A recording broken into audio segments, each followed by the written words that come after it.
Thank you Lord. दोस्तों जय मसीह। आप सभी का प्रभु यीशु मसीह के नाम में बहुत बहुत स्वागत करता हूं परमेश्वर के अद्भुत इस वचन और इस पुस्तक जिसका नाम है द बुक ऑफ डैनियल, उस अध्ययन को देते वक्त, स्टडी को देते वक्त मुझे बेहद बेहद खुशी है। दोस्तों मैं समझता हूं कि मेरे मिनिस्ट्री के इतिहास में या फिर पूरे जितने भी भारत में मेरी सेविकाई है उसमें पहली बार, मेरे 26 साल के मिनिस्ट्री में पहली बार मैं इस पुस्तक पे स्टडी दे रहा हूँ, और वो भी इतने बड़े पैमाने पर। और ऐसा करते हुए मुझे बहुत खुशी है और मैं बहुत उत्साहित भी हूँ।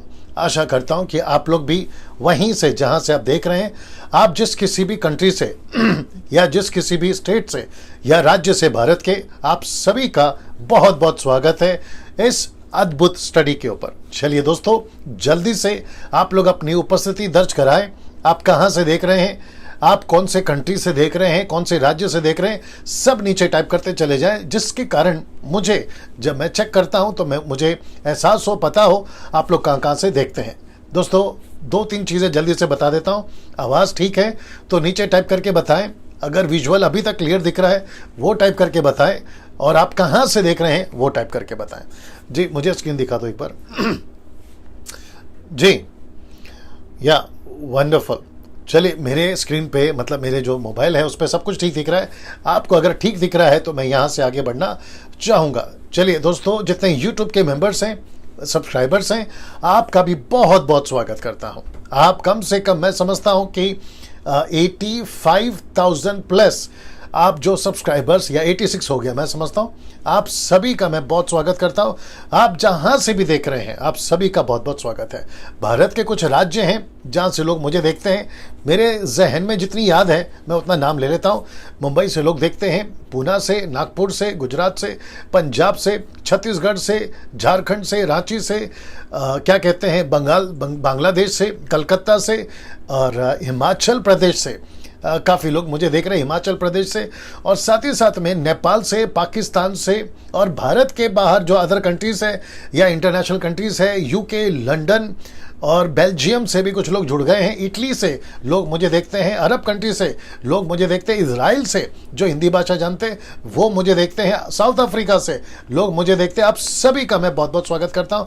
अगर कोई नेशन का, राज्य का नाम लेना भूल गया तो मुझे माफ़ करिएगा, क्योंकि मैं समझता हूँ कि सबका नाम यहाँ नहीं डाल पाऊँगा, वक्त भी बहुत चला जाता है। लेकिन मेरा फोकस है ये 12 दिन आपको मैं सिर्फ और सिर्फ परमेश्वर के वचन से ही सिखाऊं। और याद रखिए, वर्ड्स बाय वर्ड्स, वचन को पकड़कर, वचन के बाद वचन, एक एक वचन, मतलब एक भी वचन नहीं छूटेगा। टोटल 12 चैप्टर्स हैं, एक भी वचन नहीं छूटेगा। वो सारी बातें आपके बीच में मैं रखता चला जाऊंगा। मुझे वापस कहने दीजिए, बहुत उत्साहित हूं, बहुत खुश हूं इस अध्ययन को आपके बीच में लाते वक्त में। मुझे सिर्फ बताते जाएं कि कितने लोग जुड़ गए हैं, क्या है वो सब बताते जाएं, या वो जारी रखिएगा, ठीक है ना। दोस्तों, मुझे पता चला है कि 400 के आसपास या 400 से ज़्यादा लोग जुड़ चुके हैं। आप सभी अभी से शेयर करना शुरू करें, लोगों को इनवाइट करना शुरू करें। आप जैसे कर सकते हैं ये स्टडी को फैलाने में, दूसरों तक पहुंचाने में, आप वो करते चले जाएं। मेरी तैयारी यहाँ से बिल्कुल है, और मैं आपके बीच में जो भी अभी ये स्टडी रखूँगा, मैं आशा करता हूँ कि बड़े प्रार्थना पूर्वक आप आए हैं। मैं प्रार्थना पूर्वक आया हूँ। अच्छा, कुछ लोग मुझे कह रहे थे बीच में कि डैनियल भाई, जब आप स्टडी ऑन करते हो या देना शुरू करते हो तो आप ऑनलाइन प्रेयर क्यों नहीं करते हो। तो मैं उन सबको कहना चाहता हूँ कि उसकी कोई आवश्यकता नहीं है।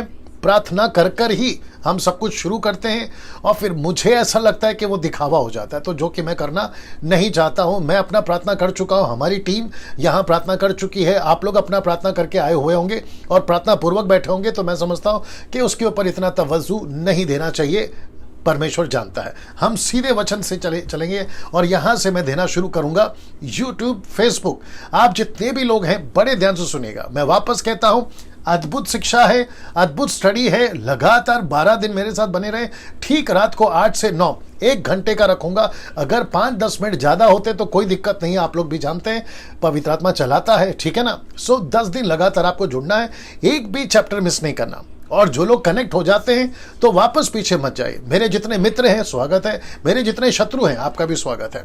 मैं विशेष करके उनको भी कहना चाहूँगा जो मुझे पसंद नहीं करते हैं, मेरे प्रचार को पसंद नहीं करते हैं, मैं उनको भी इन्वाइट करता हूँ कि सर एक बार सुन लीजिएगा।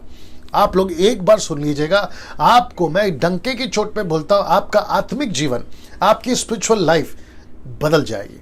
आप और यीशु के नजदीक आओगे। इससे बेहतर और क्या हो सकता है? ठीक है ना। चलिए यहां से शुरू करना चाहूंगा दोस्तों।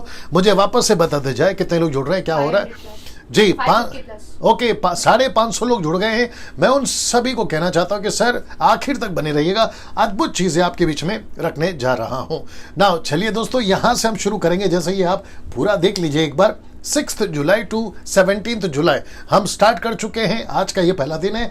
आप देख सकते हैं कि study on the book of Daniel, इसके ऊपर डैनियल की पुस्तक के ऊपर अध्ययन है। मैं इसके बारे में सब कुछ आपको यहां पर बता चुका हूं, ठीक है ना। नाउ यहां से अब मैं चाहता हूं कि हम आगे बढ़े और वहां है चैप्टर 1 डे 1। आपको मैं बताना चाहता हूं कि फर्स्ट चैप्टर होगा। ऐसे करते हुए 12 दिन एक एक चैप्टर पे, एक एक अध्याय पे हम जो है बात करते चले जाएंगे। नाउ अब आप लोग सोच रहे होंगे कि पास्टर डैनियल, आपने दानियल की पुस्तक में इब्रानियों की पुस्तक क्यों डाल दिया, और वो भी 11वां चैप्टर। नाउ कुछ लोग कहते हैं जी, कुछ लोग कहते हैं कि दानियल की पुस्तक किसने लिखी, उसके ऊपर बहस है। कुछ लोग कहते हैं कि सच में दानियल लिखी, उसके ऊपर बहस है। मुझे इसके ऊपर नहीं पढ़ना है और मैं इसके गहराई में जाना नहीं चाहता, क्योंकि हिब्रू चैप्टर 11 कहता है कि सब कुछ, उसका स्क्रीन का ये पढ़ाओ, सब कुछ वचन कहता है विश्वास से चलो। अब्राहम ने प्रूफ नहीं मांगा। आप कौन है? अब्राहम ने, मूसा ने, जितने भी कैरेक्टर थे, नूहा ने प्रूफ नहीं मांगा। आप कौन है? क्या आप सच में ऐसा कोई प्रूफ नहीं मांगा? तो मैं वापस कहता हूं कि दानियल की पुस्तक जिसका मैं अभी अध्ययन दे रहा हूं, यह सब कुछ बाय फेथ आपको और मुझे स्वीकार करना होगा। लिखा है यीशु मसीह ने मत्ती की किताब 24वें अध्याय वचन 15 में, the book of Matthew chapter 24 verse 15 में दानियल का जिक्र किया है। अगर यीशु कर सकता है, यीशु विश्वास कर सकता है, पतरस कर सकता है, पौलुस कर सकता है, तो आपको और मुझे भी विश्वास करना बहुत जरूरी है। मैं समझता हूं कि इसी वजह से मैंने ये आपके बीच में चैप्टर रखा कि जितने भी कैरेक्टर्स चैप्टर 11 में है इब्रानियों की किताब में, उन सब ने बाय फेथ। इस वजह से अगर मुझे कोई अभी सुन रहा है, अगर ये कहना मांग रहा है या पूछ रहा है कि पास्टर डैनियल पहले तो आप ये बता दो कि ये पुस्तक किसने लिखी, मैं विश्वास करता हूं कि दानियल ने लिखी। इसका लेखक कौन है? मैं विश्वास करता हूं कि दानियल है, क्योंकि जैसा दानियल लिख रहा है, जैसा दानियल अपने आप को प्रेजेंट कर रहा है, मैं उसके हिसाब से ही बात करूंगा। अगर आप ये पूछोगे प्रूफ क्या है, तो मैं कहूंगा कि ये यहां पे चले आओ, आप ये देख लीजिए, ठीक है ना। तो प्रूफ नहीं मांगना है, सबूत नहीं मांगना है, हम विश्वास से चलते हैं और विश्वास पर ही परमेश्वर ने जो है हमें चलने को कहा है, ठीक है ना। धर्मी जन किससे जीवित रहता है? विश्वास है। तो मुझे विश्वास है, आपको विश्वास है कि दानियल की पुस्तक परमेश्वर के दास दानियल ने ही लिखी है। इसके ऊपर बहस नहीं होनी चाहिए, डिबेट्स नहीं होने चाहिए। किसी प्रकार का क्रिटिक्स वाले किसी भी प्रकार का कमेंट्स ना करें, क्योंकि दानियल की पुस्तक को दानियल के द्वारा परमेश्वर ने लिखवाया और मुझको और आप तक पहुंचा है। और दानियल की पुस्तक को जब मैं स्टडी कर रहा था अभी 2-3 हफ्ते से, मेरा माथा तो हिल गया साहब।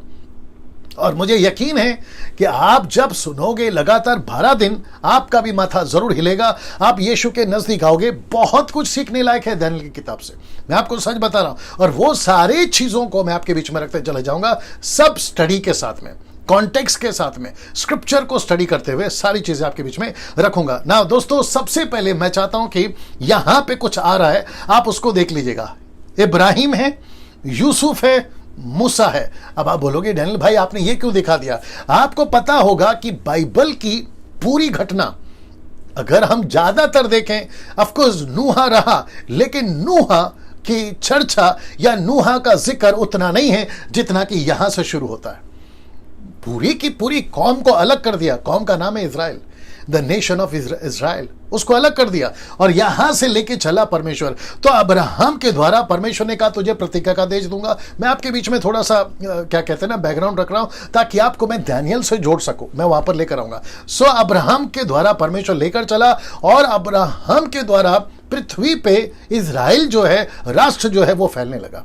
फैलते फैलते पहुंचा आपके यूसुफ के पास में। आप सभी जानते हैं कि यूसुफ कौन है। यूसुफ याकूब का भाई जो पहुंच गया इजिप्ट में, और वहां से परमेश्वर ने 6 लाख से भी ज्यादा लोगों को वहां पर फैला दिया। और इजिप्ट का राजा मिस्र का राजा ये परेशान हो गया, अगर इनको रोका नहीं गया तो ये सब इतनी तादाद में बढ़ेंगे कि हम अंदाजा नहीं लगा सकते। और उसी के चलते 2-2 साल के बच्चे कटवाना शुरू हो गए और उसके बीच में अपना हीरो पैदा होता है, और जिसका नाम है ओल्ड टेस्टमेंट का हीरो मूसा, मोसेस, वो पैदा होता है। और वहां से जो इजराइल का राष्ट्र है वो चेंज होना शुरू होता है, सामर्थ्य में, परमेश्वर के राज्य में, शक्ति में, पैसों में, हर क्षेत्र में फैलते फैलते बढ़ते बढ़ते मूसा के बाद में एक और कैरेक्टर आता है और उसका नाम है यहोशू। इंग्लिश में जोशुआ, हिंदी में यहोशू। और जैसे ही स्क्रीन पे सब दिख रहा है, ये मुझे हटने की जरूरत है, ओके, जैसे ही यहोशू आता है और लिखा है कि ईसा पूर्व, बीसी का मतलब है बिफोर क्राइस्ट, ईसा पूर्व 1400 साल, ईसा पूर्व 1400 साल पहले इस व्यक्ति ने लीडरशिप को अपनाई, या इसको परमेश्वर ने लीडरशिप में रखा, और इसके चलते, इस व्यक्ति के चलते परमेश्वर ने उस प्रतिज्ञा के देश में जिसका नाम है कनान, वहां तक पहुंचा दिया। और पूरे जगत में, मैं सच बता रहा हूं, आप लोग बाइबल भी पढ़ लीजिएगा, मेरे जितने हिंदू भाई, मुस्लिम भाई, बुद्धिस्ट भाई, जूइश जितने भी सुन रहे हैं, मैं उन सभी को कहना चाहता हूं कि इस व्यक्ति के चलते पूरे पृथ्वी पे एक प्रकार का दबदबा आ गया था, एक प्रकार का परमेश्वर के एक परमेश्वर यहोवा है ऐसा दबदबा इन लोगों ने बना दिया था। और उसके चलते कई राजा, जिसका मैं जिक्र भी करूंगा, ऐसे कई राजा, उनके मन में एक ऐसा विचार आ गया था कि अगर किसी से लड़ना है तो इनसे लड़ो, जिसका नाम है इजराइल। इनको अगर विजय पा लिया, क्योंकि कई राज्य के कई देवताओं पर विजय पाया, तो इनको लगा कि हम इनके राज्य और इनके देवता पर भी विजय पाएंगे, जिसका नाम है यहोवा। और ऐसे चलते चलते यहां तक सब कुछ ठीक चला ना दोस्तों। जैसे मैंने यहां लिखा है कि यहां तक इजराइली पूरी तरह से प्रतिज्ञा के देश में बस चुकी थी, अगर आप ये देख लेंगे, बस चुकी थी ना। अब देखिए यहां पे, यहां से शुरू होता है राजाओं का चलन। मैं रिपीट करता हूं कि यहां से शुरू होता है राजाओं का चलन। मैं आपको बताता हूं क्यों, क्योंकि पहला शमूएल उसका 8:5, यहां पे इजराइलियों ने एक ऐसी चीज की मांग कर दी जो परमेश्वर कभी देना नहीं चाहता था। परमेश्वर ने याजक दिए, परमेश्वर ने लेवी दिए, परमेश्वर ने नबी दिए, परमेश्वर ने सेवक दिए वक्त वक्त पर उनको चलाने के लिए, लेकिन एक चीज परमेश्वर ने कभी नहीं दी, और वह था राजा, किंग नहीं दिया था। लेकिन आप जैसे यहां पढ़ोगे आपको पता चल जाएगा, इजरायली कहते हैं, कौन से इजरायली? जिनको इन्होंने तैयार किया था, ये सब ने लेकर आया था ना, लीड करते करते करते इन इजरायलियों ने इनसे कहा, शमूएल से कहा, अब हम पर न्याय करने के लिए सब जातियों की रीति के अनुसार, सीधे इसको कहते हैं नकल, इसको कहते हैं इमिटेट, इसको कहते हैं दूसरों को देखना फिर चलना। तो जैसे दूसरों के जातियों में राजा होते थे, इन्होंने कहा कि हम पर भी एक राजा नियुक्त कर दे, सीधे एक राजा नियुक्त कर दे। और यहीं पे हो गई गड़बड़। और जैसी गड़बड़ हुई तो सबसे पहला राजा मांगा, या परमेश्वर ने राजा दिया, उसका नाम था शाऊल, दूसरा राजा दिया दाऊद, और तीसरा राजा दिया सुलेमान। और आपको एक शॉकिंग न्यूज देता हूं, इसके बाद एक और राजा है, जहां से बेबीलोन का राजा, जिसका नाम है नबूकदनेस्सर, उसने इसके बाद के जो राजा है, और वो राजा का नंबर लगता है 22वां। मैं उसका नाम बताऊंगा और मैं आपको उसका परिचय कराऊंगा, ठीक है ना। तो यहां तक पहला राजा शाऊल, दूसरा राजा दाऊद, तीसरा राजा सुलेमान। बड़े ध्यान से देखिएगा कि सुलेमान ने क्या किया ना। शाऊल राजा कब बना? 1060 BC। आपका दाऊद राजा कब बना? 1020 BC। और आपका सुलेमान जब राजा बना 980 BC। तो इसको कहते हैं कि 1060 BC में बिफोर क्राइस्ट, 1020 का में राजा करना शुरू किया बिफोर क्राइस्ट, और 980 साल के यीशु के पूर्व, यीशु के पैदा होने से ईसा पूर्व जिसको कहते हैं, 980 साल की उम्र में सुलेमान ने राज करना शुरू किया ना। मैं आशा करता हूं कि इसका स्क्रीनशॉट ले लीजिए, ताकि आपको स्टडी आप जब करेंगे तो आपको मदद आएगी। इसका आप एक स्क्रीनशॉट ले लीजिए, ठीक है ना। और मैं आशा करता हूं कि आप लोग अभी तक इसको समझ गए। मैं थोड़ा सा पीछे वापस चला जाता हूं। यहां से शुरू हुआ था, यूसुफ उसको लेकर गया इजिप्ट में, मूसा ने इजिप्ट से बाहर निकाला, यहोशू ने प्रतिज्ञा के देश में पहुंचाया। और ये कहता है, और ये सब हुआ ईसा पूर्व 1400 साल पहले, और ये सब बस चुके थे। राजा मांगा और राजा परमेश्वर ने दिया। और ऐसे करते करते इजराइल में आपको 22 राजा मिलेंगे, टोटल 22 राजा, 22 राजा। मैं बात कर रहा हूं यहूदा के गोत्र का, यहूदा के जो अलग है उसकी। इजराइल के बीच में भी और कई राजा आए थे, उसका मैं नहीं रख रहा हूं क्योंकि दानियल से कनेक्ट करना है ना। अब इसको देखिएगा दोस्तों, ये सब तो आपको पता चल गया ना। इसको देखिए, जैसे ही सुलेमान ने अपना राज्य पद संभाला, परमेश्वर ने, क्योंकि दाऊद बनाना चाहता था मंदिर, वो नहीं बना पाया टेंपल, लेकिन उसका बेटा सुलेमान बना पाया। इसलिए ये चित्र रख रहा हूं ताकि आपको समझ में आ सके। वहां सब ठीक दिख रहा है ना? ये चित्र वो बना सका, और इसलिए मैंने लिखा है कि सुलेमान के वक्त में यरूशलेम का मंदिर बन चुका था। यरूशलेम का मंदिर बन चुका था, यहां तक मंदिर बन चुका था। लेकिन जैसे ही मंदिर बन चुका और राजा सुलेमान राज्य कर सका, कितना साल क्या मैं वो भी बताऊंगा, ये चित्र देख लीजिएगा। तो राजा सुलेमान ने 40 वर्ष के राज्य के बाद में वो मर गया। तो इसका मतलब है कि सुलेमान राजा ने 40 वर्ष 40 ईयर्स उसने राज किया। और राज करके 22 कर दो उसको, राज्य करते हुए जब वो राज्य करके मर गया, इसलिए मैंने लिखा कि जब वो मर गया, आइए देखते हैं क्या गड़बड़ हो। और इसी वजह से मैंने यहां पे 2 शेड रखा है, 22 कर देना, 2 शेड रखा है, साथ में ले लो उसको जी, 2 शेड रखा है मैंने। अब आप सोच रहे होंगे 2 शेड क्यों?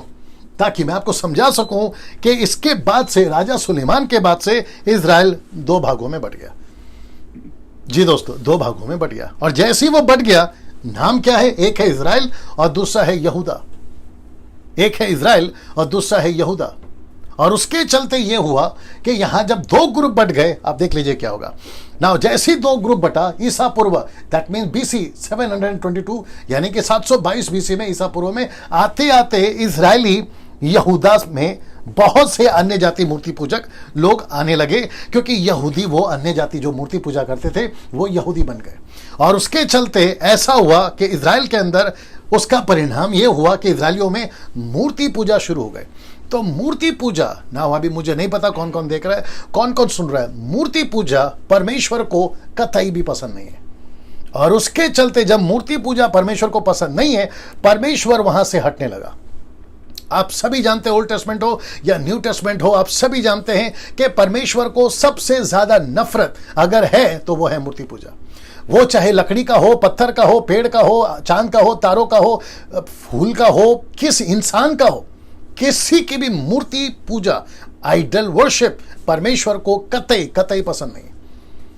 अगर यहां अभी कोई सुन रहा है और आप जानते हैं, मैं इस वक्त में बात कर रहा हूं, मेरी आवाज आप तक पहुंच रही है, तो मैं उन सभी को कहना चाहता हूं, मुझे वॉइस सुना दीजिए मेरा, मैं सभी को कहना चाहता हूं, सर, अगर परमेश्वर को पसंद नहीं है तो वह है मूर्ति पूजा, उसको कतई पसंद नहीं है। अगर अभी कोई मूर्ति पूजा कर रहा है, मैं चाहता हूं कि रिपेंट करिए, पश्चाताप करिए। आप कौन है मुझे नहीं मालूम, क्योंकि परमेश्वर मूर्ति में रह ही नहीं सकता, ना पत्थर में, ना फूल में, ना इंसान में, ना किसी प्रकार का मूर्ति में परमेश्वर नहीं रहता। इंसान की तो पूजा दूर की बात है, नहीं होनी चाहिए, ठीक है ना। तो यहां पे इजराइलियों के अंदर और यहूदा में क्या आ गया? मूर्ति पूजा आ गया। और जैसी मूर्ति पूजा आ गया, इसके बाद में एक कैरेक्टर आता है, और मुझे उस कैरेक्टर ने कुछ बातें बताई हैं इस लोगों के बारे में। आइए देखते हैं वो कौन है। ये रहा वो चित्र। ये व्यक्ति का नाम है यिर्मयाह, ये प्रॉफिट है, इस व्यक्ति का नाम है यिर्मयाह। इसका जो कार्यशाल था या कार्य समय था, वो था ईसा पूर्व 626। यीशु के पैदा होने से 626 साल पहले इसने ये बात को लिखा। इसका मतलब है कि जो ये कह रहा है, अभी मैं वचन रखूंगा, ये 20 साल इजरायली, यहूदी, बेबीलोन और नबूकदनेस्सर राजा, जिसका जिक्र दानियल करता है, मैं कनेक्ट कर रहा हूं उसको, वहां पर आने से 20 साल पहले ही उसने भविष्यवाणी कर दी थी कि इजराइल और यहूदा 70 साल की गुलामी में जाएगा, सीधे 70 साल की गुलामी में जाएगा। आइए देखते कहां लिखा है। तो सबसे पहले ये वाला बहुत छोटा है, मुझे नहीं पता कैसे देखोगे, बट आपके क्या कहते हैं उसको, स्क्रिप्चर में आप देख लीजिएगा, द बुक ऑफ यिर्मयाह chapter 15, forgive me, chapter 25 and verse from 3। मैं आपके बीच में यहां पे रखने जा रहा हूं ना। सबसे पहले मैं एक एक करके आपके बीच में वचन पढ़ देता हूं। लिखा है कि आमोन के पुत्र यहूदा के राजा योशिया के राज्य के 13वें वर्ष से लेकर आज के दिन तक, अर्थात 23वें वर्ष से यहोवा का वचन मेरे पास पहुंचता आया है, और मैं उसे बड़े यत्न के साथ तुमसे कहता आया हूं, परंतु तुमने उसे नहीं सुना। अब जरा ध्यान दीजिएगा। यद्यपि यहोवा तुम्हारे पास अपने सारे दासों अथवा भविष्यवक्ताओं को भी यह कहने के लिए बड़े यत्न से भेजता आया वचन 5 की अपनी अपनी बुरी चाल और अपने अपने बुरे कामों से फिरो और तब जो देश यहोवा ने प्राचीन काल में तुम्हारे पितरों को और तुमको सदा के लिए दिया है उस पर बसे रहने पाओगे। वचन आगे बढ़ता है, परंतु तुमने तो ना सुना और ना कान लगाया। ये परमेश्वर की डांट है। वचन 6, और दूसरे देवताओं के पीछे होकर उनकी उपासना और उनको दंडवत मत करो और अपनी बनाई हुई वस्तुओं के द्वारा मुझे रिस दिलाया, रिस का मतलब है गुस्सा दिलाया, तब मैं तुम्हारे कुछ हानि ना करूंगा। ऐसा कर कर परमेश्वर वहां पर कहता है। वचन 7, यह सुनने पर भी तुमने मेरी नहीं मानी, इतना सुनने पर भी तुमने मेरी नहीं मानी, वरन अपनी बनाई हुई वस्तुओं के द्वारा मुझे रिस दिलाते आए हो, जिससे तुम्हारी हानि ही हो सकती है। यहोवा की ये वाणी है ना। अब इसके आगे का वचन रखने जा रहा हूं, जो कि वचन 8 से लेकर आगे पढ़ूंगा। कहता है, इसलिए सेनाओं का यहोवा यह कहता है कि तुमने जो मेरे वचन नहीं माने, क्योंकि तुमने मेरे वचन नहीं माने, इसलिए सुनो, इसलिए सुनो, मैं उत्तर में रहने वाले सब कुलों को बुलाऊंगा। अब यहां पर एंट्री होती है नबूकदनेस्सर की। वो कहता है कि अपने दास बाबेल के राजा, बेबीलोन के राजा नबूकदनेस्सर को बुला भेजूंगा, उन सभी को इस देश और उनके निवासियों के विरुद्ध और उसके आसपास के सब जातियों के विरुद्ध भी ले आऊंगा और इन सब देशों का मैं सत्यानाश करूंगा। सीधे सत्यानाश करूंगा या उन्हें ऐसा उजाड़ दूंगा कि लोग उन्हें देखकर ताली बजाएंगे। Can you believe this? लोग उन्हें देखकर ताली बजाएंगे, वरन वे सदा उजड़े ही रहेंगे। यहोवा की ये वाणी है। वचन 10, और मैं ऐसा करूंगा कि उनमें ना तो कोई हर्ष ना आनंद का शब्द सुनाई पड़ेगा, ना दुल्हे का ना दुल्हन का ना चक्की का ना शब्द सुनाई पड़ेगा और ना उनमें दिया जलेगा। मतलब सब कुछ खत्म हो जाएगा, तहस नहस कर दूंगा। और फिर वचन 11 कहता है, ये लास्ट है, वचन 11 कहता है कि सारी जातियों का यह देश उजाड़ ही उजाड़ होगा। अब इसको देखिए, और वे सब जातियां 70 वर्ष तक बाबेल के राजा के अधीन रहेंगे। बाबेल के राजा के अधीन रहेंगे 70 वर्ष तक। तो इसका मतलब है कि ये वचन पहले 20 साल पहले ही ये व्यक्ति, मैं वापस भी चले जाता हूं ताकि आपको बता सकूं, ये व्यक्ति ने भविष्यवाणी कर दी थी। Can you believe this? कहां गया? ओके, वापस आना पड़ेगा।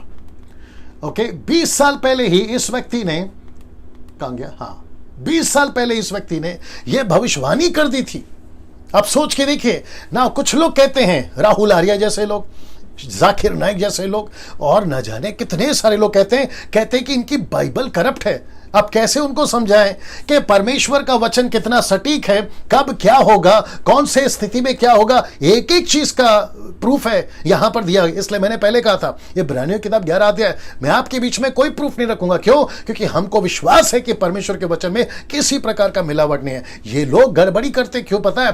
ताकि जिनको वचन का ज्ञान नहीं है उनको फंसा सके। इसलिए मैं वापस कहता हूं कि आज की पीढ़ी, 21वीं सदी की पीढ़ी, आप जितना वक्त हो सकता है वचन में बिताइए, जितना हो सकता है स्टडी करिए, जितना हो सकता है परमेश्वर के वचन को मनन करिए, गीत गाओ। मैंने बीच इसके ऊपर तो बहुत बोलता हूं, म्यूजिक बजाओ, लेकिन आपका प्रायोरिटी, आपकी प्राथमिकता सबसे ज्यादा परमेश्वर के वचन में होनी चाहिए। जिसके चलते मैंने ये सारे प्रूफ आपके बीच में रखे हैं। और नाउ मैं चाहता हूं कि कुछ आपको चीज और लेकर जाऊं। नाउ यहां तक आपको समझ में, बाद में लाइट का देख लेना, ठीक है ना, क्योंकि वो आ रहा है, उसके बाद में वो स्लाइड आ रहा है, देख लीजिएगा। कौन सा लाइट बंद करना है बता दीजिएगा दोस्तों, आपके बेनिफिट के लिए, ताकि पिक्चर या इमेजेस आपको क्लियर दिखाई दे। उसके चलते जो है हम ऐसा करते हैं ताकि आपको समझ में आ सके। यहां तक आप समझ गए, मैं आशा करता हूं, ठीक है ना रेडी है? या बंद कर दीजिए, बंद कर दीजिए, इसको बंद कर दो। बंद किया? इसको जरूरत है? ओके, नाउ दोस्तों ये चित्र देख लीजिएगा। नाउ अब यहां से एंट्री होती है नबूकदनेस्सर राजा की। नबूकदनेस्सर राजा, ये तो उसने दृश्य देखा है जो कि 5 किंगडम्स को बताता, मैं उसको बताऊंगा। ये रहा नबूकदनेस्सर राजा, जिसकी एंट्री यहां पर होती है। और ये महाशय आते हैं आपके ईसा पूर्व 606 साल पहले, यीशु के पैदा होने से 606 साल पहले ये व्यक्ति ने इस पृथ्वी पे राज्य किया था। ना ये सब का क्या कहते हैं इतिहास हम सबके पास में, बाइबल में है, आपके गूगल में है। आप जैसे जैसे स्टडी करोगे आपको मिलता चला जाएगा। नाउ इस व्यक्ति के पहले, या इस व्यक्ति को पकड़कर कुछ 5 ऐसे किंगडम्स थे जिन्होंने रूल करा या फिर राज्य किया इजराइल पर। वो कौन कौन है आपके बीच में बताने जा रहा हूं। सबसे पहले इसको कहते हैं सीरियंस, असीरियंस, जिसने सबसे पहला कब्जा किया। फिर उसके बाद में बेबीलोनियंस, दूसरा कब्जा किया। फिर उसके बाद में मेडीज एंड पर्शियंस तीसरा कब्जा किया, और ये ईसा पूर्व 532 साल पहले इन्होंने राज्य किया। लेकिन मेडीज एंड पर्शियंस ने, इनकी एक अच्छी बात थी कि जिसको बंदी बनाया था इजराइल को या लोगों को या यरूशलेम को, इस व्यक्ति ने उस मंदिर को फिर से बनाने में मदद करी। इस व्यक्ति ने या इन लोगों ने उस वक्त में मदद करी। फिर उसके बाद में कब्जा हुआ, जो कि बताता है ईसा पूर्व 323 साल पहले, जिसका नाम है ग्रीस, और मैंने ब्रैकेट में रखा है the Alexander the great. Alexander the great, बादशाह सिकंदर जिसको कहते हैं, जिसने ग्रीस में, और आपको पता है इसकी मौत कहां पर हुई? इसकी मौत यहीं पर हुई। ये बेबीलोन में ही मर गया, बाबिल में ही मर गया। इसने सब कुछ जीता। और आपको शॉकिंग न्यूज देता हूं कि इस व्यक्ति, जब मैं स्टडी कर रहा था तो मुझे पता चला, लाइट देख लीजिए जी, मुझे पता चला कि इस व्यक्ति की मौत कैसे हुई पता है? इस व्यक्ति की मौत हुई, यह पूछा इसने अपने कर्मचारियों से। इतिहास बताता है कि वो बीमार होकर मर गया, लेकिन उसके पीछे एक और बड़ा रहस्य है। इसने पूछा अपने लोगों को कि और भी कोई नेशन है जो हमें जीतना है? तो कर्मचारियों ने कहा कि अलेक्जेंडर द ग्रेट, आपने पूरी दुनिया को जीता है, अब कोई देश नहीं बचा। वो सदमे से मर गया, बोलता है। Can you believe this? तो आप सोच के देखिए, ये व्यक्ति ने अपने परमेश्वर, अपने लोगों में, इजरायलियों में, इसने उनको भी विजय पाया है। और परमेश्वर ने ऐसा होने क्यों दिया? पांचवा किंगडम बता देता हूं, फिर उसके बाद बात करता हूं। वो है पांचवा है रोम, जो कि यीशु के समय के बाद भी यहां से लेकर 500 साल तक इसने पूरी दुनिया पे जो है राज किया है। 500 साल तक, 500 साल तक। और ये रहा वो व्यक्ति जिसका नाम है Roman emperor Constantine the great, Constantine. और इसने यीशु के बाद भी, मतलब एडी में 306 साल के बाद भी, यीशु के जन्म होने के बाद भी, पतरस, पौलुस, सब इनको उसके बाद की बात कर रहा हूं, इसने तब तक रोम का राज रहा। और इसने एक चीज अच्छी करी, और क्या अच्छी करी मैं बता देता हूं। इसने डिक्लेयर कर दिया, which he declared the Christianity in 313 AD. इसने घोषणा कर दिया कि क्रिश्चियनिटी, पौलुस, पतरस, यीशु जो प्रचार करते हैं वो लीगल है, वो सही है, इनको सताना बंद करो। क्योंकि प्रोसिक्यूशन इतना भयंकर था मसीहों के ऊपर। तो इस व्यक्ति को, हालांकि ये युद्ध में लड़ रहा था, इसका बच्चा बीमार हो गया, इसको कुछ प्रार्थना करी, यीशु का इसको प्रकाशन मिला, और तब जाकर इसका विश्वास आया। और इसने डिक्लेयर कर दिया कि क्रिश्चियनिटी जो है अब डिक्लेयर होता है रोम से, कि ये जो धर्म है इसको अपनाया जाए, इसका प्रचार किया जाए। इसने यहाँ पे डिक्लेयर कर दिया था ना। जो यहूदी थे वो सैटरडे को मिलते थे, लेकिन जब से इसने डिक्लेयर करा, तो इसने डिक्लेयर करा कि सैटरडे नहीं मिलेंगे, आप संडे मिलेंगे। जो कि इनके उस वक्त में जो सन गॉड है या गॉड ऑफ सन, उसके चलते नाम रखा संडे। तो वर्शिप होने लगी इनकी संडे। आज भी कैथलिक्स आराधना करते हैं संडे को, लेकिन मुझे इससे कोई फर्क नहीं पड़ता। आप सैटरडे करो, कोई दिक्कत नहीं है, आप संडे करो, कोई दिक्कत नहीं है, क्योंकि हम दिन को लेके नहीं चलते, हम परमेश्वर को लेके चलते हैं। आप नीचे आमेन टाइप कर सकते हैं, जैसा आपको रिस्पॉन्स देना है आप दे सकते हैं ना। यहां से अभी मैं हटूंगा और आपके बीच में अब एक ऐसे व्यक्ति को लाने जा रहा हूं जिसके वजह से 12 दिन मैं बात करूंगा, आज का दिन पकड़कर। और वो व्यक्ति है, जी हाँ दोस्तों, डैनियल। ना, Daniel wrote the book of Daniel in 1606 to 534 BC, ईसा पूर्व 606 से लेकर 534 तक में यह लिखता चला गया। और जो लैंग्वेज पे उसने लिखा, पहला है अरामिक और दूसरा है हिब्रू। और इस व्यक्ति ने ये चीजें करी ना। ये आपके बीच में रखने जा रहा हूं कि दानियल के पुस्तक को 2 भागों में आप देख सकते हैं। पहला 1 से लेके 6 तक में आपको यह भविष्यवक्ता दिखेगा, इसलिए डाला है भविष्यवक्ता। लेकिन 7 से लेकर 12 तक में आपको यही व्यक्ति भविष्यवाणी करते दिखेगा। तो राइमिंग वर्ड है। एक है भविष्यवक्ता 1 से लेकर 6 अध्याय तक, और 7 से लेकर 12 अध्याय तक आपको मिलेगा भविष्यवाणी। तो भविष्यवक्ता और भविष्यवाणी आप देख लीजिएगा। दूसरा है प्रचारक और प्रचार। तो जैसा इसने प्रचार किया वैसा यह प्रचारक था, और जैसा यह प्रचारक था वैसा उसने प्रचार किया। यह आपको साबित करता है। तो आपको दानियल की किताब को 2 हिस्सों में देखना होगा। आपको सुविधा के लिए बता रहा हूं। एक है 1 से लेकर 6 तक, दूसरा भाग है 7 से लेकर 12 तक। पहला बता दिया भविष्यवक्ता, दूसरा बता दिया भविष्यवाणी। आई होप कि आपको यह समझ में आ गया होगा ना। इस पुस्तक में पूरे 12 अध्याय, जैसे मैं आपको बताया, तो पहला है परिचय, जो कि मैं अभी आपको दे रहा हूं। और मैं आपको सच बता दूं, अगर आप परिचय को समझोगे तो बाकी 11 चैप्टर को समझोगे। अगर आप परिचय, इंट्रोडक्शन को नहीं समझोगे, आप शायद फिर 11 अध्याय को नहीं समझ पाओगे। इसलिए आज का बहुत जरूरी है। नाउ दूसरा है जो कि 2 से लेकर 6 तक में यहां पे इतिहास को बताता है, जो हिस्ट्री में घटने वाली थी, जो घट चुकी है, इसलिए मैं उसको हिस्ट्री बोल रहा हूं। लेकिन उस वक्त में जब वो होने पर था तो वो फ्यूचर था, लेकिन अभी यही वो फ्यूचर हमारे और आपके लिए इतिहास बन गया। ये बात आपको समझ में आ गई। 7 से लेकर 12 अध्याय तक में आपको पता चलेगा कि पूरी भविष्यवाणी, इसलिए मैंने कहा कि भविष्यवक्ता और भविष्यवाणी, तो 7 से लेकर 12 तक में दानियल को मिला भविष्यवाणी। अब ये सब इसके साथ कैसा? अब आप लोग सोच रहे हैं कि डैनियल भाई आपने इसकी जो फोटो रखी है वो बुढ़ापे वाली क्यों रखी है? मैं कनेक्ट करता हूं आपको वहां पर। Now let's start chapter 1 words by words. इसके लिए मैंने आपको ये रखा है। अब यहां से जो बैकग्राउंड दिया था वो समाप्त होता है। अब एक एक वचन के हिसाब से यहां से चलेंगे। तो आपकी बाइबल खोलिए, आप देखते जाइए। यहां पर हम वचन के अनुसार चलेंगे, एक एक वचन का खुलासा करता चला जाऊंगा। आइए देखते हैं वो कैसा है। सिर्फ आधे घंटे हो गए इसमें, मुझे नहीं पता ये आधे घंटे में, क्योंकि 9 बजे तक का वक्त है, देखते हैं क्या होता है। पवित्र आत्मा चलाएगा, ठीक है ना। नाउ सबसे पहला वचन आपके बीच में रखने जा रहा हूं, ये रहा, आपके स्क्रीन के ऊपर आपको दिख रहा होगा। लिखा है, यहूदा के राजा यहोयाकीम के राज्य के 3 वर्ष में बाबेल का राजा नबूकदनेस्सर ने यरूशलेम पर चढ़ाई करके उसको घेर लिया। आपको याद होगा मैंने कहा था ना, 5 राजाओं ने राज्य किया इनके ऊपर, 5 राजाओं ने। और ये रहा दूसरा व्यक्ति जो राज्य किया, जिसका नाम है नबूकदनेस्सर, जो कि बाबेल का राजा, और जो कि बताता है नबूकदनेस्सर ने उसके ऊपर चढ़ाई की और यरूशलेम को उसने क्या किया। चित्र में देखिए, चित्र में देख लीजिए। मुझे नहीं पता कि कितना आपको दिख रहा है, आप कितना देख पा रहे हैं। उनको सबसे पहला आग से खत्म कर दिया, जला दिया। उनकी एक भी चीज नहीं बची, जैसा कि यिर्मयाह ने प्रोफेसी करा था। ना किसी प्रकार का दिया जलेगा, ना किसी प्रकार का ढोल बजेगा, ना किसी प्रकार का शादी होगी, दूल्हा दुल्हन तो दूर की बात है, ऐसा कुछ नहीं होगा, क्योंकि मैं सब कुछ खत्म कर दूंगा। और इसके पीछे कारण कौन है मैं वो कनेक्ट करूंगा। कारण कौन है मैं अभी से बता देता हूं। मूर्ति पूजा, जो परमेश्वर को बिल्कुल पसंद नहीं है। अगर अभी कोई देख रहा है, आप चाहे क्रॉस की पूजा करते हो, जितनी जल्दी हो सकता है मन फिराओ। आप चाहे रोजरी की पूजा करते हो, जितनी चाहे जल्दी हो सके उससे मन फिराओ। आप किसी व्यक्ति की पूजा करते होगे। आजकल एक और चलन चला है मसीहत में, पेंटिकॉस्टल कैरिस्मेटिक मूवमेंट जो चल रही है ना आजकल, वहां है पापा, यानी कि डैडी।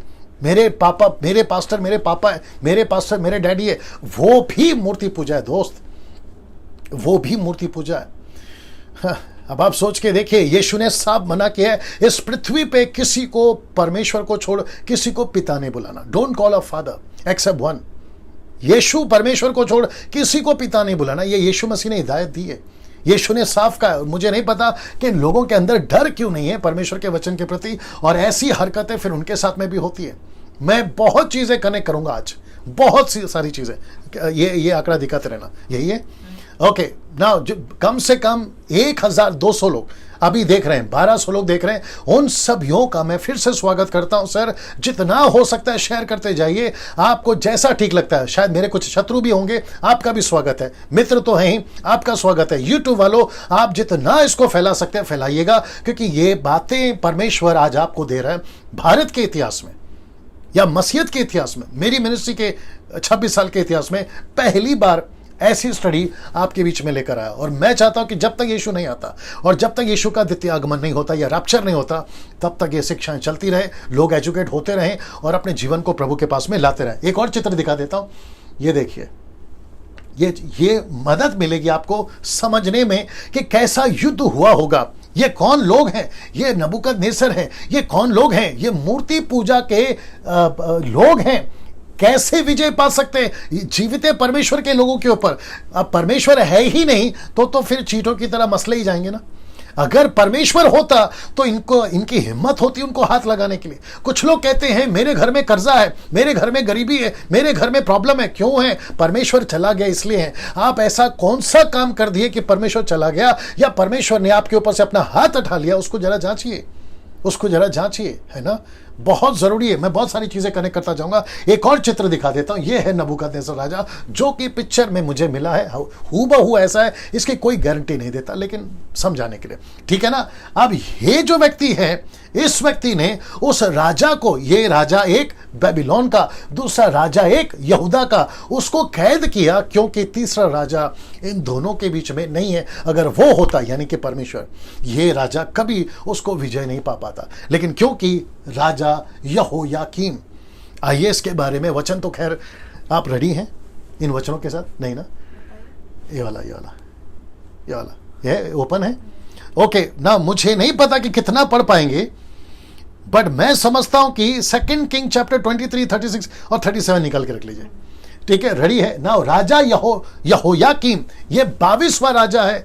मैं वापस कह देता हूं, ये 22वां 22nd किंग 22वां राजा है यहूदा के लाइन से, नॉट इजराइल के लाइन से, क्योंकि 2 ग्रुप हो गया, मैं आपको बता चुका हूं। ये 22वां राजा, क्या ये अच्छा था बुरा था? आइए सुनते हैं जी, पढ़ लीजिए इसमें जी, पढ़िए पढ़िए। हाँ, The book of 2 King chapter 23 verse 36 and 37। हाँ, जब यहोयाकीम राज्य करने लगा तब वह 25 वर्ष का था और 11 वर्ष तक यरूशलेम में राज्य करता रहा। उसकी माता का नाम जबीदा था, जो रुमावासी अध्याया की बेटी थी। उसने ठीक अपने पुरखाओं के समान वह किया जो यहोवा की दृष्टि में बुरा है। लास्ट का लाइन वापस पढ़ना। उसने ठीक अपने पुरखाओं के समान वह किया जो यहोवा की दृष्टि में बुरा है। इसने वो किया जो यहोवा की दृष्टि में बुरा है। अब इसने क्या क्या किया है, ये 2 रेफरेंस आपको दे चुका हूं, ये भी आप पढ़ लीजिए। द बुक ऑफ जर्माया 22 का 1 to 18, उतना टाइम नहीं होता है, उसके चलते हम नहीं पढ़ पा रहे, ठीक है ना। सो आप ये भी देख सकते हैं कि टोटल 19 राजाओं ने राज्य किया था यहूदा पर, और उसमें से 11 जो है अच्छे थे और 8 जो थे वो बुरे थे, और वो 8 जो बुरे थे उसमें ये व्यक्ति है जिसका नाम है यहोयाकीम। ना एक और चीज ऐड कर देता हूं कि जब परमेश्वर के लोग परमेश्वर के विरुद्ध काम करते थे, परमेश्वर अपना हाथ हटा लेता था। यह परिस्थिति थी, और इसी के चलते यह परिणाम हुआ दोस्तों कि इनको जो है राजा नबूकदनेस्सर जैसा आदमी इनको गुलाम बना लेता है। मैं कुछ चीजें और रख रहा हूं, वचन 2। तब परमेश्वर ने यहूदा के राजा यहोयाकीम को परमेश्वर के भवन के कई पात्रों सहित उसके हाथ में कर दिया। परमेश्वर ने खुद ने उसके हाथ में कर दिया। बोला, जब तुमको मेरी जरूरत नहीं है तो मुझे तुम्हारी जरूरत नहीं है।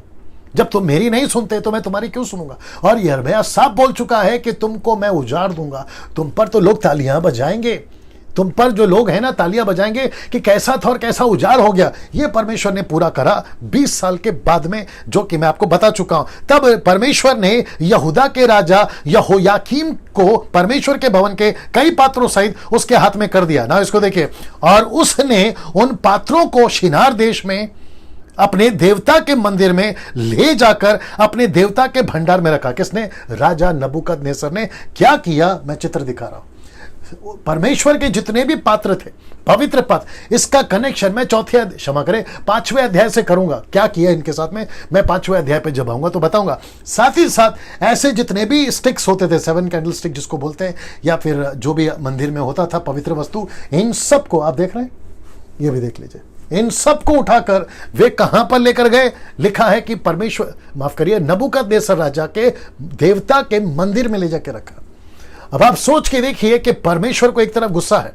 गुस्सा किसके ऊपर है? यहोयाकीम पर। क्यों? क्योंकि ठीक से नहीं चला, राज्य को ठीक से नहीं चला। ऊपर से राजा नबूकदनेस्सर ने क्या करा? परमेश्वर के सभी अच्छी चीज, पवित्र चीजों को उठाकर अपने भवन में रखा।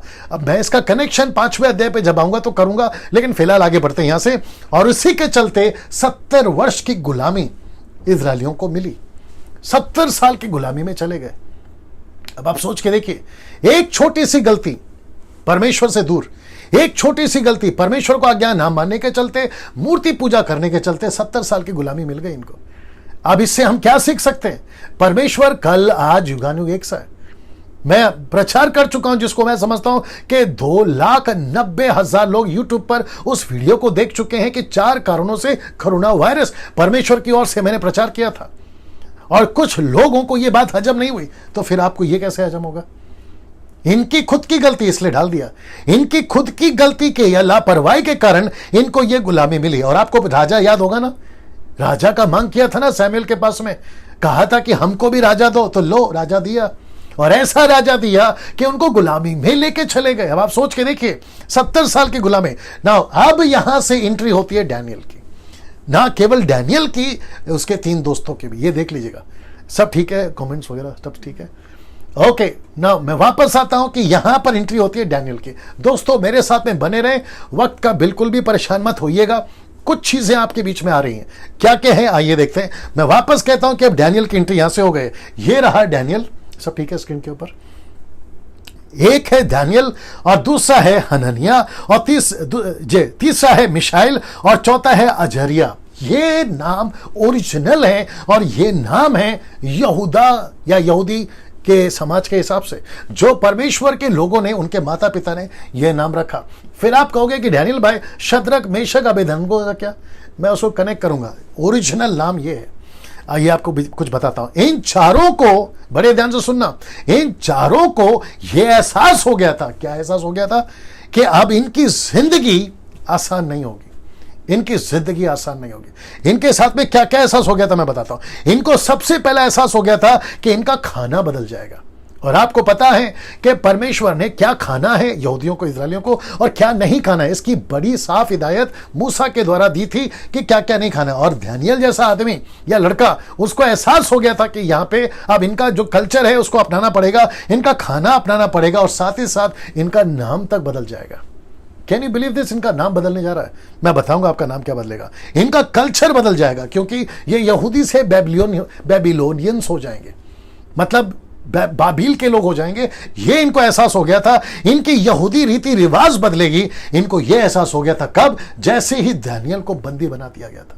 इसको तभी एहसास हो गया था कि अब जो चीजें हैं वो ठीक नहीं रहेगी ना। इसको देखिए दोस्तों, पद 8 में, परंतु दानियेल ने अपने मन में ठान लिया था। क्या ठान लिया था? मैं आपको कनेक्ट करूंगा। कौन सा पद 8? इसी का पहला चैप्टर का 8वां वचन मैं आपके बीच में रखूंगा। तो इसको एहसास हो गया था कि कुछ तो गड़बड़ होने जा रहा है, लेकिन इसने मन में ठान लिया था। अब मैं आपके बीच में आ रहा हूं, मैं आपसे बात करूंगा। क्या आपने, जब आप यीशु से, माफ करिए, संसार से यीशु में आ जाते हैं, तो आपने कुछ ठान लिया है कि मैं क्या करूंगा और क्या क्या नहीं करूंगा? यह व्यक्ति आज हमको सिखाएगा। कौन ये व्यक्ति?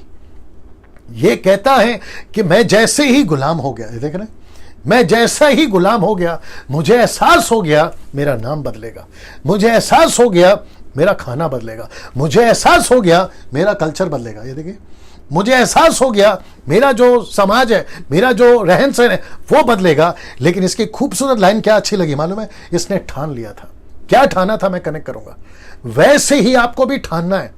जब आप ऑफिस में, कॉलेजेस में, स्कूल में, पड़ोस में, रिश्तेदारों में, संसार में आप जैसे जीते हो, आपको ठानना है। क्या ठानना है? कि क्या सही है और क्या गलत है, यह आपको ठानना है ना। मैं आपको कनेक्ट कर रहा हूं ना। इसकी उम्र, जब इसको कैद बनाया गया था, कोई कहते 13 साल का था, कोई कहते 17 साल का था, लेकिन मुझे ऐसा लगता है कि यह 20 साल का होगा मेरे स्टडी के मुताबिक। तो 20 साल की उम्र से लेकर 90 साल की उम्र तक, ये देख रहे हैं। इसलिए मैंने जो फोटो दिखाया था ना, वो उम्र वाला फोटो, क्योंकि तभी दानियेल शेर की मांद में जब था तो ये उम्र तक का हो गया था। मैं कनेक्ट करूंगा जब यहां पे आऊंगा। ये 6वें अध्याय की स्टोरी है, ठीक है ना। अभी पहले में रहते हैं। तो ये पोस्टर देख लीजिएगा। 20 साल की उम्र से 90 साल की उम्र तक में दानियेल ने कोई पाप नहीं किया। Can you believe this? इसने कोई पाप नहीं किया। क्यों? अगर आप मुझे पूछोगे क्यों, मैं आपको अभी बता चुका हूं कि इसने ठान लिया था। आप जैसे ठान लेते हो मुझे क्या करना है क्या नहीं करना है, आप उस पर स्थिर रहते हो। अगर आप नहीं ठानोगे तो गई भैंस पानी में। आप देख लीजिए, इससे कोई पाप नहीं हुआ, क्योंकि मैं 12 चैप्टर तक अभी स्टडी करके बैठा हूं, इसलिए मैं आपको बता रहा हूं ना। इसको देखिए, जबकि दानियेल और उसके 3 दोस्त पाप कर सकते थे। मैं आपको बताता हूं क्यों। क्योंकि इनके पाप करने की कई वजह हैं। ये मनचाहा जीवन जी सकते थे। मैं आपको कुछ चीजें रखता हूं। सबसे पहला, एक तो इनका परिवार खत्म हो गया। किसने खत्म किया? इसी राजा ने। जहां पर ये गुलामी बनकर काम कर रहे हैं या फिर रह रहे हैं, राजा ने इनको खत्म किया।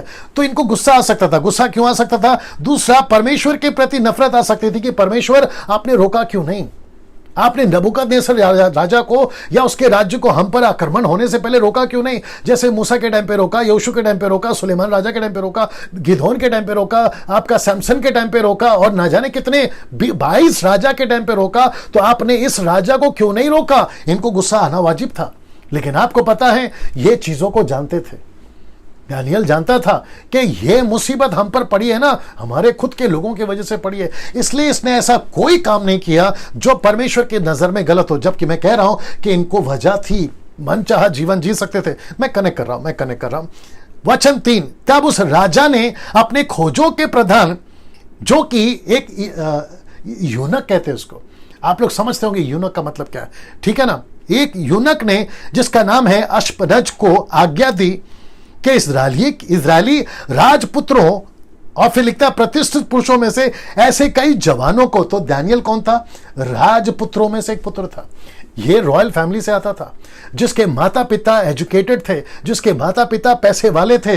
ये ऐसी जगह से आता था। इसलिए मैंने कहा कि दानियल ने कभी पाप नहीं किया, क्योंकि उसको परमेश्वर की एक एक वचन की मालूमात थी। ये परमेश्वर के वचन को पूरी तरह से जानता था, जिसके चलते तो ये वचन 3 कहता है कि दानियल राजपुत्रों, मतलब ये रॉयल फैमिली से आता है। इसके माता पिता गरीब नहीं थे, अनपढ़ या फिर ऐसे नहीं थे। इन बच्चों को उनके माता पिता ने बड़ी अच्छी स्टडी दी थी। उसका कैप नीचे कर लो, बहुत ऊपर चला गया है ना।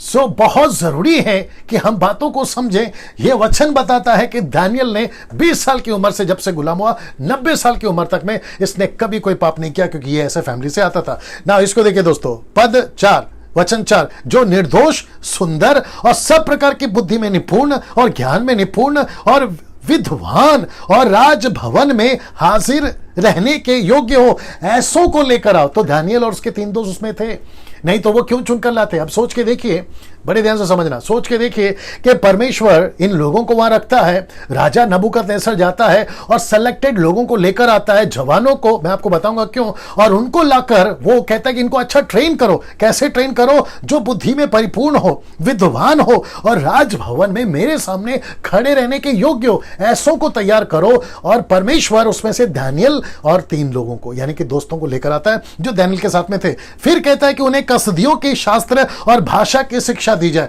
मतलब हमारे बेबीलोन का कल्चर उनको सिखाओ, उनको हमारा खाना दो, पीना दो। मैं दिखाता हूं। फिर वचन 5 आता है दोस्तों, कहता है कि राजा ने आज्ञा दी कि उसके भोजन पीने का दाख मधु में से उन्हें प्रतिदिन खाने पीने को दिया जाए। इसका मतलब है कि राजा का जो टेबल पे खाना आता था, वो खाना, जो राजा खाता था वो खाना। अब इसको देखिए, इस प्रकार 3 वर्ष तक उनका पालन पोषण होता रहे, और तब उसके बाद वे राजा के सामने हाजिर किए जाए। 3 साल तक, बड़े ध्यान से देखिएगा दोस्तों, 3 साल तक आपको नहीं लगता है कि टेम्पटेशन का लेवल कहां जाएगा? 3 साल तक ये अपने आप को बर्दाश्त कर रहे हैं, 3 साल तक ये अपने आप को रोक रहे हैं, 3 साल तक ये कह रहे हैं कि राजा आपका जो खाना है हम नहीं खाएंगे। टेम्पटेशन कितना है होगा? क्योंकि तीनों ने कहा था कि हम तेरा खाना नहीं खाएंगे और तेरा दारू नहीं पिएंगे। मैं बताऊंगा आपको क्यों ना। उसके पहले मैं चाहता हूं कि चित्र देख लीजिए। जी दोस्तों, अब ये चित्र आप देख रहे होंगे, जो कि एक पॉपेट की तरह है, कठपुतली। अब आप सोच रहे होंगे कि ये फोटो दानियल के स्टडी में क्यों है, और साथ ही साथ में ये व्यक्ति आपको पता है क्या हो रहा है यहां पर? आपने जो भी वचन पढ़ा था ना, ये वाला और फिर ये वाला, ये सारे वचन, नबूकदनेस्सर राजा दरअसल करना क्या चाहता मालूम है? इन सभी लड़कों को, इन सभी जवानों को अच्छी तरह से ट्रेन करके उनको कठपुतली बनाकर अपनी उंगलियों पे नचाना चाहता है, ताकि ये इसलिए डाला है, राजा नबूकदनेस्सर दानियल और कई और लोगों को कठपुतली बनाकर यरूशलेम में राज करना चाह रहा था। उनके लोगों के बीच में इनको ट्रेन करो, मैं जैसा चाहता हूं ये वैसा बोलेंगे। और आपको पता है कि ऐसा इसका चाल था, और जिसके चलते 70 साल और भी न जाने कई देशों में इसने राज्य करा। बड़े ध्यान से सुनिएगा ना, इसको देखिएगा। लेकिन दिक्कत ये हो गई कि राजा नबूकदनेस्सर ने गलत व्यक्ति से पंगा ले लिया। गलत व्यक्ति से पंगा ले लिया। इसको लगा कि मैं दानियल को बदल दूंगा, लेकिन आपको पता है असलियत क्या है? दानियल ने इसको बदल दिया। मैं जब आऊंगा ना 4थे अध्याय पे, ये राजा नबूकदनेस्सर बदल चुका होगा। मैं आपको कनेक्ट करूंगा, 4था अध्याय बहुत इंपॉर्टेंट है। ये व्यक्ति बदल चुका होगा यहां पर, और इसको बदलने में इसी का हाथ है। ये सोच रहा था कि मैं इसको कठपुतली की तरह नचाऊंगा, लेकिन उसको नहीं पता था कि ऊपर बैठा परमेश्वर, जिसकी डोरी, सब मनुष्य की डोरी उसके हाथ में है। अभी जितने देख रहे हैं ना, उसकी डोरी भी उसके हाथ में है। इसलिए परमेश्वर के अधीन में रहो तो वो तुम्हें उठाएगा ना। दोस्तों में क्योंकि मुझे वक्त का भी ध्यान रखना है, राजा ने गलत आदमी से पंगा ले लिया और जिसके चलते दोस्तों ये कामयाब नहीं हो पाया। वचन 6, उनमें यहूदा की संतान से चुने हुए दानियल, हनन्याह, मिशाएल और अजर्या नामक यहूदी थे। इसके 3 दोस्त और भी थे। वचन 7 को देखिए, लिखा है कि खोजे के प्रधान ने उनके दूसरे नाम रखे। मतलब अभी नाम चेंज हो रहा है, नाम क्या है बता रहा हूं। लिखा है कि अर्थात दानियल का नाम उसने बेलतशर रखा, हनन्याह का नाम शद्रक रखा, मिशाएल का नाम मेशक रखा और अजर्या का नाम अबेदनगो रखा। यह नाम अभी भी फेमस है। मसीह समाज में यह नाम नहीं चलता। मसीह समाज में आज क्या चल रहा है? शद्रक चल रहा है, मेशक चल रहा है, अबेदनगो चल रहा है। अब मुझे नहीं पता, मैं आपके ऊपर छोड़ रहा हूं, मुझे नहीं पता अब आप क्या करोगे। दानियल का जो 3 दोस्त हैं उनको इस नाम से बुलाओगे जो राजा ने रखा, या फिर परमेश्वर ने उनके माता पिता जो यहूदी थे उनके हिसाब से रखा, वो बुलाओगे? अब आपके ऊपर है। आइए बताता हूं नाम का अर्थ क्या है। तो सबसे पहले दानियल के नाम का अर्थ है गॉड इज जज, मतलब परमेश्वर न्यायी है, गॉड इज जज। लेकिन जो नाम चेंज हुआ, नाम का मतलब क्या देखिए, नाम रखा है बेलतशस्सर, जिसका नाम है बैल इज जज। बैल का मतलब है बाल देवता। आपको पता होगा कि नबूकदनेस्सर राजा जिसकी आराधना करता था उसका नाम है बाल देवता, तो जिसको कहते हैं बैल इज जज। ना पहला क्या था? गॉड इज जज, नाम चेंज हो गया, बैल इज जज। See this. अब आप सोच के देखिए कि क्या माइंड सेटअप है। इसको कहते हैं यहां पे ब्रेन वॉश हो रहा है, यहां पे ब्रेन वॉश हो रहा है, यहां पे नाम बदल रहा है, खाना बदल रहा है, कल्चर बदल रहा है। लेकिन मैं वापस कहूंगा कि नबूकदनेस्सर ने गलत व्यक्ति से पंगा ले लिया जिसका नाम है दानियल। ये उसको बदलने चला था, लेकिन पहले ही चैप्टर में आपके बीच में रखने जा रहा हूं कि दानियल ने उसको बदल दिया। परमेश्वर जिसके साथ है, जो परमेश्वर के साथ में, उसको कोई नहीं बदल सकता गलत तरीके से। ये भी ध्यान में रखिएगा।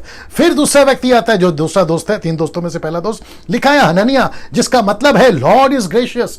हनन्याह का मतलब है लॉर्ड इज ग्रेशियस, लेकिन उसका नाम रखा शद्रक, जो कि बताता है कि सन गॉड, उनका जो गॉड था जिसकी कई देवी देवताओं में, वो गॉड सन को भी गॉड बुलाते थे, तो उसके नाम से शद्रक रखा। अब आप जब शद्रक बोलते हो तो आप परमेश्वर को नहीं, उनके गॉड को आप महिमा दे रहे होते हो। अब आप सोच के देखिए कि नाम क्या लेना। फिर लिखा है कि मिशेल, जिसका मतलब होता है लाइक गॉड, मतलब जैसा परमेश्वर है मिशेल वैसा है, लेकिन उसका नाम चेंज करके मेशक, उसका नाम है अकू द डिस्ट्रॉयर। अकू ये गॉड है उनका, जिसका मतलब होता है डिस्ट्रॉयर। फिर आता है अजर्या, जो कि लॉर्ड्स हेल्प, मतलब परमेश्वर मदद करता है। उसका नाम चेंज कर क्या रखा मालूम है? अबेदनेगो, जिसका मतलब होता है सर्वेंट ऑफ नेबू। एक गॉड था, देवता था, जिसका नाम है नेबू, और जिसके चलते ये हुआ कि ये सारे नाम चेंज हुए। जो नाम परमेश्वर ने रखा था वो चेंज हो गया, लेकिन अब नाम रखा गया इनके कल्चर के हिसाब से। तो आप सोच के देखिए कि यहां पर हो क्या रहा। लेकिन आपको पता है दानियल और उसके 3 ने एक बार भी ऑब्जेक्शन नहीं उठाया कि हमारा नाम क्यों चेंज हो रहा है। बाकी सब पे उनका ऑब्जेक्शन था, नाम पे ऑब्जेक्शन नहीं था। पता है क्यों? मैं वापस कहता हूं, आपका नाम राकेश है, कोई फर्क नहीं पड़ता। आपका नाम गणेश है, कोई फर्क नहीं पड़ता। आपका नाम कृष्णा है, कोई फर्क नहीं पड़ता। आपका नाम राम गंगाराम है, उससे कोई फर्क नहीं पड़ता। आपका नाम कोई भी रख ही लीजिए, कोई फर्क नहीं पड़ता। क्यों? क्योंकि परमेश्वर यहां नाम नहीं देखता, आपका काम देखता है। इसलिए तो लिखा ना कि सारे जातियों में सुसमाचार सुनाया जाए। कुछ लोगों को तकलीफ है, बोला मेरा नाम चेंज करो। क्यों? क्या जरूरत है भाई? नाम वही रखिए ना, क्या दिक्कत है? आप जितना फोकस नाम पे कर रहे हैं, थोड़ा काम पे करिए तो मजा आ जाएगा। ठीक है ना? यही है आंकड़ा जी। कम से कम 1300 लोग अभी जुड़े हुए हैं। मैं उन सभी को कहना चाह रहा हूं, परमेश्वर के इन खूबसूरत वचनों को या फिर अध्ययन को आप जितना फैला सकते हैं फैलाइए। YouTube के जितने सब्सक्राइबर्स हैं, आप जितना हो सकता है उसको फैलाइए। ये लगातार 12 दिन चलेगा, यानी कि आज का दिन छोड़ दिया तो 11 दिन और चलेगा।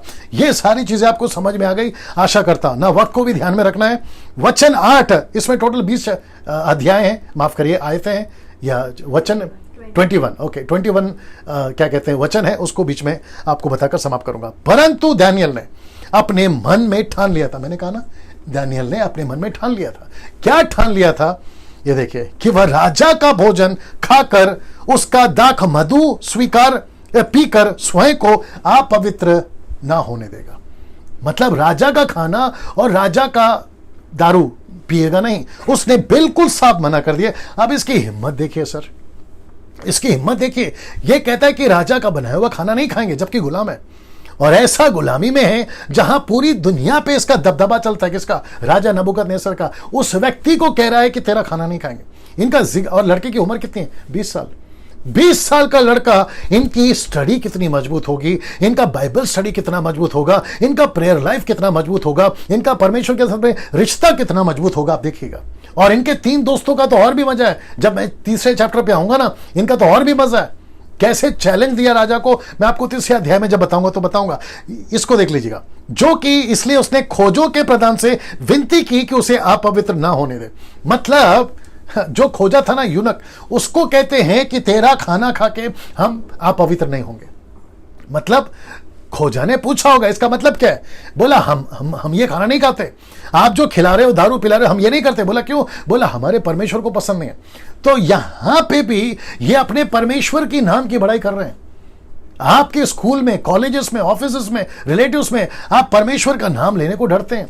अगर होटल में खाना खा रहे हैं, चारों तरफ 5 स्टार होटल है, तो वहां पर कैसे प्रार्थना करके खाना खाएं? कुछ लोगों को तो शर्म आती है कि हम प्रार्थना करेंगे तो सब लोग हमको देखें। यार डंके की चोट पे प्रार्थना करो, हॉस्पिटल में है तो प्रार्थना करो, आप किसी के घर पे गए हो तो प्रार्थना करो। अपने विश्वास को जग जाहिर करो। आप किसको फॉलो करते हैं, जग जाहिर करो। क्या दिक्कत है? यही चीज दानियल ने किया। बोला तेरा खाना नहीं खाएंगे और हम खुद को अपवित्र होने नहीं देंगे। ना ये चित्र देख लीजिए, ये चित्र देख लीजिए। ये तीनों लड़के हैं साहब। इनकी उम्र देखिए, पिक्चर में तो खैर आपको पता ही चल गया होगा, बाइबल तो बताती है। इनके लड़कों की उम्र देखिए। ये व्यक्ति था जो राजा ने नियुक्त किया था कि ये 4 लड़कों को खिलाओ, अच्छे से समझाओ, सब कुछ करो। और खाना देखिए सर किस प्रकार का है। इन्होंने कहा कि हम नहीं खा सकते। बोला क्यों? मूसा ने मना किया है, परमेश्वर ने मना किया है, किताबों में लिखा है हम ये नहीं खा सकते। हम क्या क्या खा सकते हैं, हमको पूरी लिस्ट है। हम तेरा खाना खा के अपवित्र होना नहीं चाहते। ना इसको देखिए, भजन संहिता उसका 119 वचन 11, मैंने तेरे वचन को अपने हृदय में रख छोड़ा है कि तेरे विरुद्ध पाप ना करूं। ये यहां मना क्यों कर सके? क्योंकि इनको वचन पता था। आप मना क्यों कर पाओगे? क्योंकि आपको वचन पता होगा। आपसे पाप कब नहीं होगा? जब वचन होगा। आपसे गलतियां कब नहीं होगी? जब आपके पास में वचन होगा। तो कहता है मैंने तेरे वचन को अपने हृदय में रख छोड़ा है कि तेरे विरुद्ध पाप ना करो। कितनी खूबसूरत बात है ना। इसको देखिए, ये तीनों कहते हैं हम दारू नहीं पिएंगे। ये देख लीजिए, ये सब चित्र आपको मैं मदद कर रहा हूं ताकि आपको समझ में आ सके। 3 कारण से राजा का खाना मना किया गया। 3 कारण से। कौन सा कारण है? पहला कारण है यहूदियों का खाना नहीं है। जहां से हम आते हैं हम ये खाना नहीं खाते। दूसरा कारण मूर्ति पूजा के आगे बलि किया हुआ खाना है, जिसको कहते हैं प्रसाद, जिसको कहते हैं अर्पण, जिसको कहते हैं बलि की हुई खाना हम नहीं खाएंगे। ये हो सकता है, बट मुझे तीसरा अच्छा लगा। मैं तीसरे के साथ जाना चाहूंगा। ऑफकोर्स ये 2 कारण भी बहुत इंपॉर्टेंट है। तीसरा है कि ऐसा खाना अगर हम खाना शुरू कर दिए तो इसका मतलब यह हुआ कि हमने तुम्हारे कल्चर को एक्सेप्ट कर लिया। हम रहेंगे तुम्हारे बीच में, हम गुलाम बन के रहेंगे। आप हमको जो जो बोलोगे हम करेंगे, लेकिन साथ में हम ये भी देखेंगे कि परमेश्वर का वचन कहां तक सपोर्ट कर रहा है। इसलिए पतरस कहता है, अपनी पत्री में रेफरेंस याद नहीं आ रहा है, वो कहता है कि हम यहां परदेसी हैं, लेकिन एक दिन जब हम यहां से चले जाएंगे तो वो जो हमारा हमेशा का घर होगा, हम वहां के वासी हैं। तो हम यहां वैसे ही रहेंगे जैसे हमको वचन कहता है। मैं आप सभी को कहना चाहता हूं, जो अभी देख रहे हैं, 1300 लोग शायद देख रहे हैं, मैं उन सभी को कहना चाहता हूं कि सर क्या ऐसा कुछ आप जी रहे हैं? ये दानियल हमको बता रहा है कि कैसा जिए थे हम तब गुलामी में होकर। आज आप लोग कोई गुलाम नहीं है ना सर, आप तो फ्रीडम में ना, आप तो आजादी में ना। तो क्या उसके बावजूद भी आप नहीं जी सकते? ये गुलामी में रहकर ऐसा जी सकते हैं, तो फिर आप आजादी में रहकर क्यों नहीं जी सकते?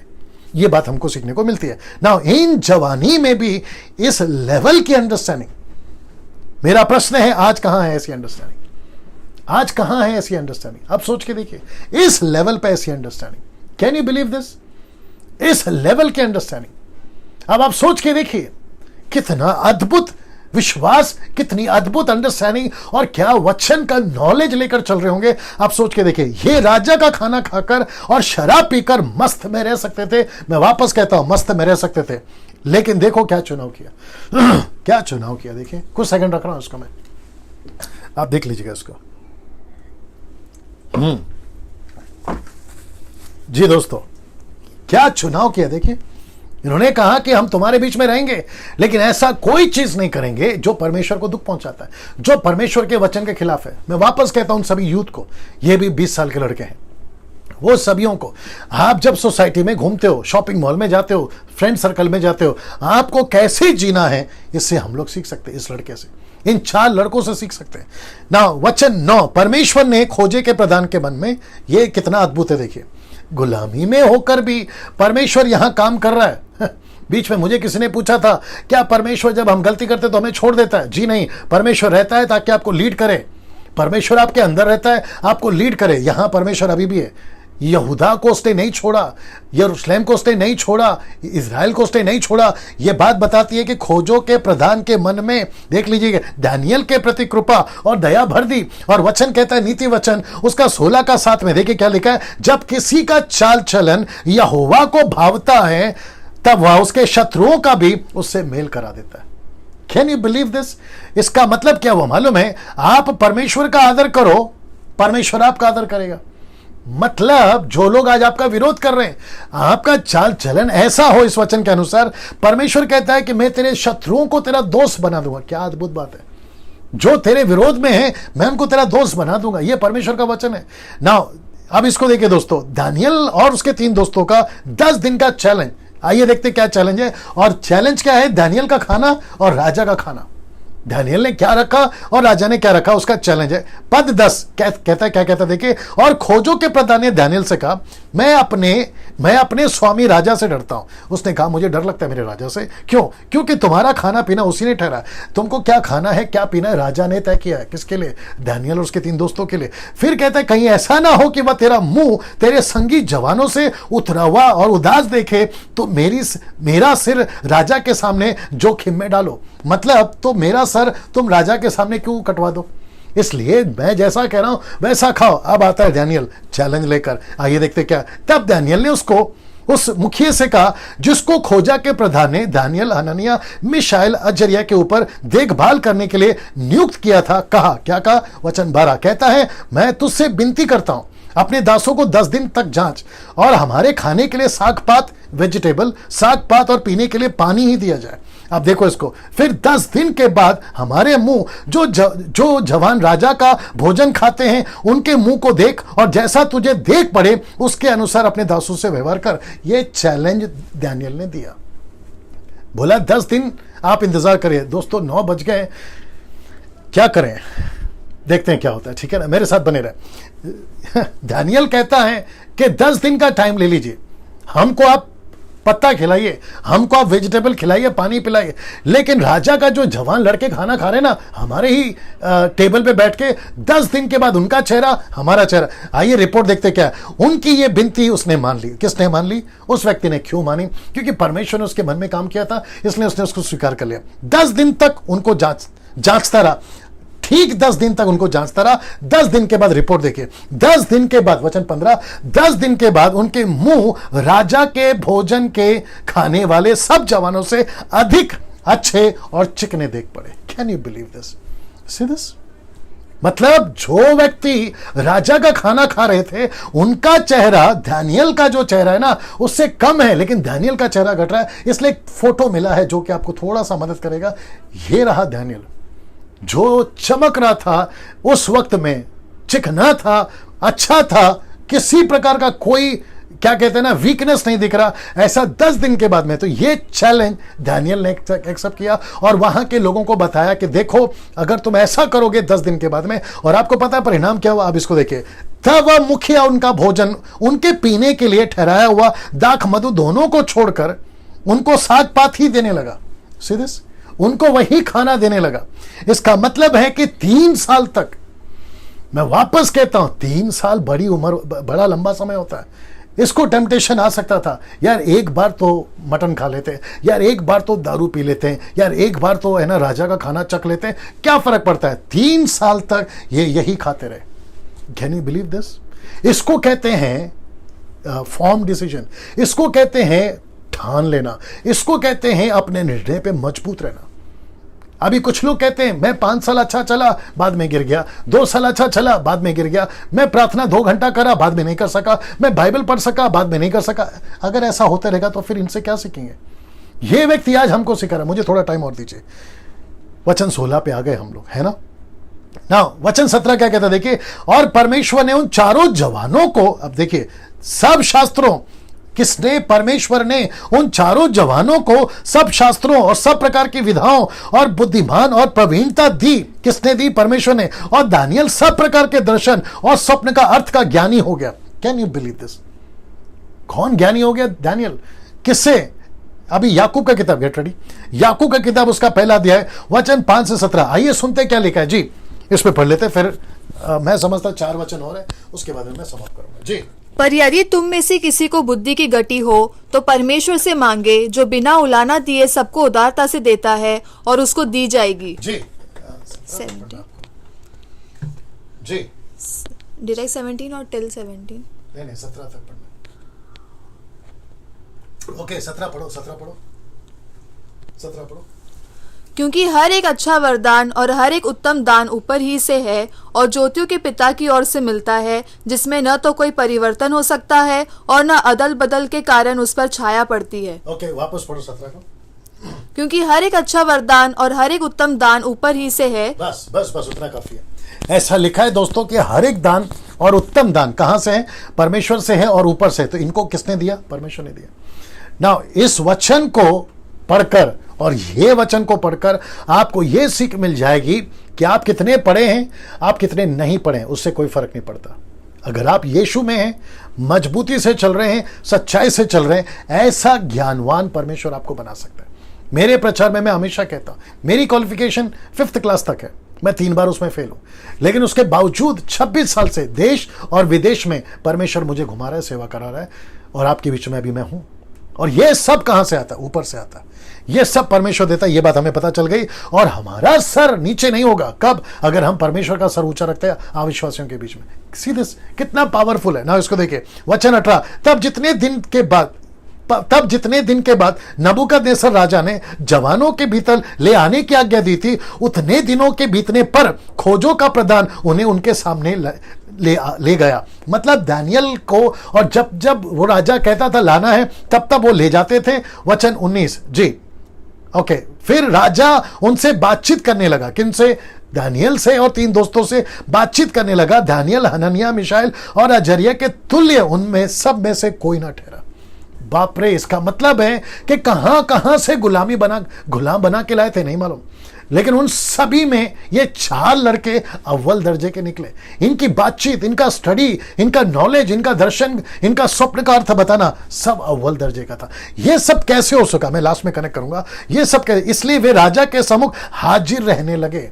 ये राजा के सम्मुख हाजिर रहने लगे, मतलब राजा का दिल इन्होंने जीत लिया। राजा को लगा कि मैं इनको कठपुतली की तरह नचाऊंगा, जबकि ये चारों अभी राजा को कठपुतली की तरह नचाएंगे। जब 4था वचन आएगा तो और क्लियर हो जाएगा। ये रहा 20, और बुद्धि और हर प्रकार की समझ के विषय में जो कुछ राजा उनसे पूछता था, देख लीजिएगा, उसमें वे राज्य भर के सब ज्योतिषों और तंत्रियों यानी कि जादू टोना से 10 गुने निपुण ठहरे। मतलब 10 गुना ये ज्यादा परफेक्ट निकले। और उसी के चलते वचन 21, और दानियल कुस्त्रु राजा के राज्य के पहले वर्ष तक बना रहा। मतलब एंड तक ये राजा का इसी तरीके से इसका दबदबा और इसका कार्य बन सका ना। दोस्तों, मैं वापस अभी मैं समाप्ति पर भी हूं। मेरा प्रश्न आप सभी से है, ये कैसे हो गया? ये इसलिए हो गया कि दानियल ने और उसके 3 दोस्तों ने राजा नबूकदनेस्सर के खाने और उनके अपवित्रता के जीवन और उनके वहां का कल्चर को एक्सेप्ट नहीं किया।